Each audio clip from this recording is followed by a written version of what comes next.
I'm Danica Lorer, and this is Lit Happens, your celebration of the literary arts in Saskatchewan. Today I'm very pleased to welcome Ryan Bradshaw.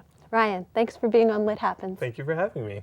So Ryan, I've known you for a while. I've seen you in different performances throughout the community. You're a performance poet. So tell me a little bit about what led you to this form of creativity. I've been writing poetry, since high school and before.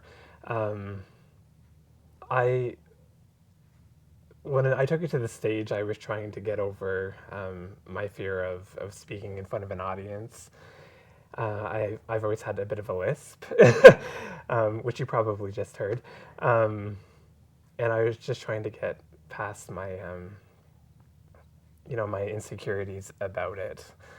And I decided to present my poetry and see how that went, and I fell in love with it, and now I do it all the time. So you've actually performed in a lot of sort of more traditional places like poetry shows, but there are also places you've done some poetry with dance troupes and flamenco dance. Yeah, I've worked with Free Flow Dance, which is the modern dance company. I've worked with Alma Flamenca, which is the flamenco group. I work with the Rosebud Burlesque Club on a regular basis. I'm a troupe member, so I combine my poetry with striptease. Sometimes I perform at various shows as characters. I have a small girl character. Sometimes I work with puppets, and I produce my own shows, full-length shows with various characters and poems. And in one of your last shows, you even had a film that you'd done. That was is that a new genre that you're working in as well? I'm hoping to get more into film. That was my first poetry film, but I'm really interested in working with local filmmakers and developing that, definitely. And the puppets, is that something new for you as well? Fairly new. I've been working with your basic hand puppets for a few years, with kind of just a nodding head and arms.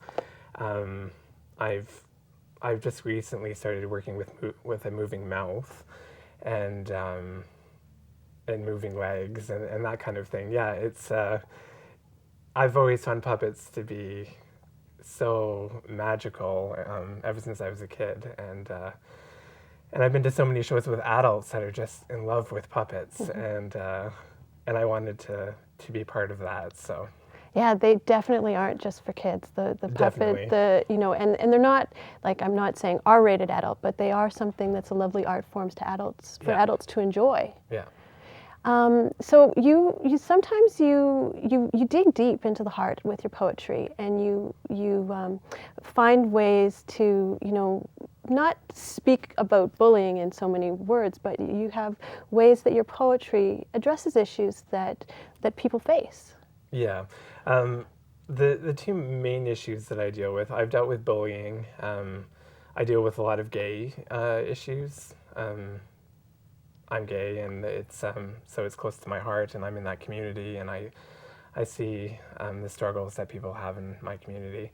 And also I deal a lot with nature and climate change and those things. I'm also a big nature person, so yeah, those are my passions, so I tend to focus on them for sure. Well, and when I think about you and your people poetry, it's about finding the root and the heart of relationships and finding that love and self-acceptance and accepting other people. So that's really beautiful. And then your support of nature. You have a cause that you've done some work for to raise money for a nature society in town. Yeah, there's a local organization called Living Sky Wildlife Rehabilitation. And they take in animals that are orphaned or injured, mainly birds, but also other small animals, and rehabilitate them and release them back into the wild. So my last production was a fundraiser for them, partially, and I think we raised $565 or something, which was, will help. They're moving it to a new facility, and they're always looking for volunteers. So. If anyone out there is interested. Well, and the poetry that has to do with nature is, and I've seen it done with dancers dancing in beautiful costumes and bringing in so many elements of, so many rich elements that reach the senses. So do you go outside to write? Where are the places that you like to write?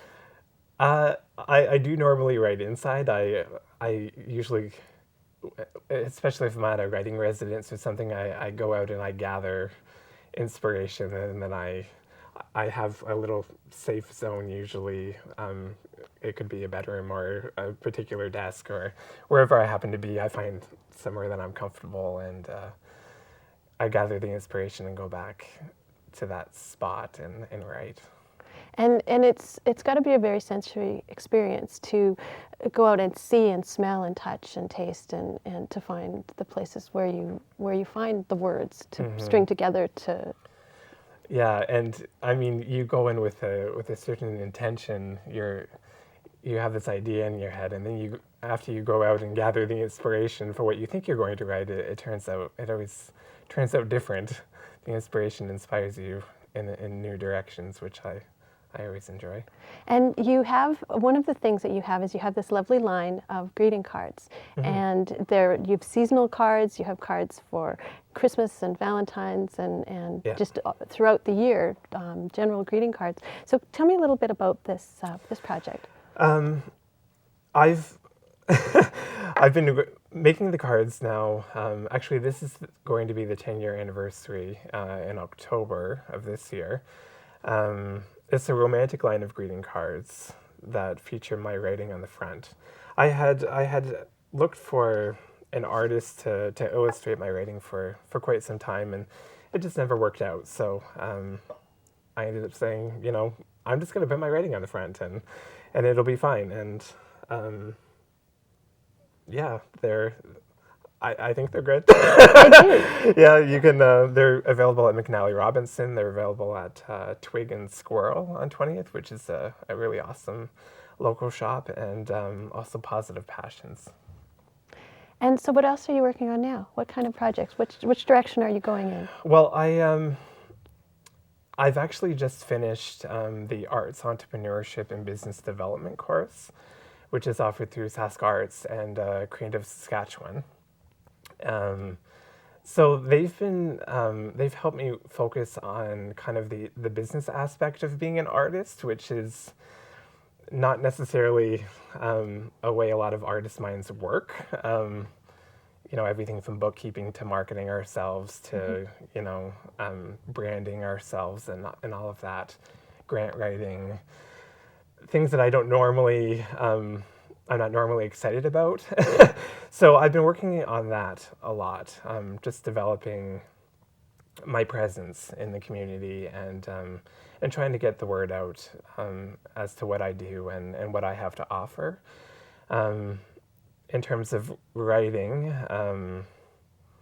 I'm working on a couple of upcoming burlesque shows, and then I'm developing a project, my next big project, my next big stage production, getting ideas and researching and that kind of thing.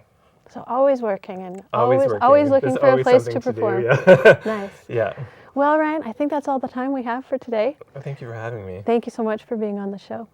So this has been Lit Happens. I'm Danica Lorer. You can find past episodes on Shaw TV Saskatoon. Thank you for joining us today.